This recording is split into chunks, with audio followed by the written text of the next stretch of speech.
Hello বন্ধুরা, তোমরা সবাই কেমন আছো? আশা করি সবাই ভালো আছো। তো আজকে আমি এই ভিডিওটা আবার তোমাদের সঙ্গে নিয়ে এসেছি, তোমাদের সঙ্গে শেয়ার করার জন্য। তো দেখো বন্ধুরা, এটা হচ্ছে লাউ গাছ, একটা সবজি গাছ। তো তার ফুলটা দেখতে পাচ্ছ কেমন লাউয়ের মতন ফুলটা হয়েছে। তারপরে আবার এখানে অনেক ছোট ছোট কুঁড়িও আছে। দেখতে পাচ্ছ বন্ধুরা, এটা এইভাবে লাউ গাছ। ওই যে আমি তোমাদের সঙ্গে এটা শেয়ার করছি, কেননা এই গাছটা আমাদের এদিকে কোনোদিনও হয়নি, কোনোদিন দেখিনি। এখানে একটা ফুল দেখো কত সুন্দর ফুটে উঠেছে, আর পেছনে ওইখানে একটা লাউ দেখা যাচ্ছে। এটা লাউ গাছ। যেমন লটার মতন মেরে যায় লাউ, সেটা না, এটা হচ্ছে গাছের মধ্যে লাউ হয়েছে। লাউ সবজি যেটা আমরা রান্না করে খাই। তোমরা দেখতে পাচ্ছ বন্ধুরা, এইভাবে কারা দেখেছো আমাকে কমেন্ট করে জানাবে। আমাদের তো এদিকে দেখিনি।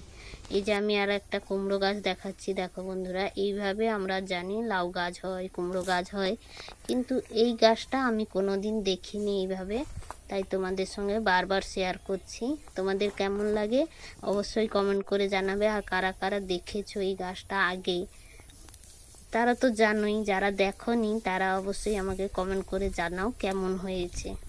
তো এটা যেভাবে সবজি লাউ কেটে খাওয়া হয়, সেভাবে রান্না করে খাওয়া হয়, কিন্তু এর গাছটা খাওয়া হয় না। এই যেমনি আমরা কুমড়ো গাছের ডাল খাই, কুমড়োটাও খাই, লাউ গাছের ডাল খাই, লাউটাও খাই। এটার গাছটা খাওয়া হয় না, শুধু লাউটা কেটে খাওয়া হয়। তো বন্ধুরা দেখো কেমন লাগে।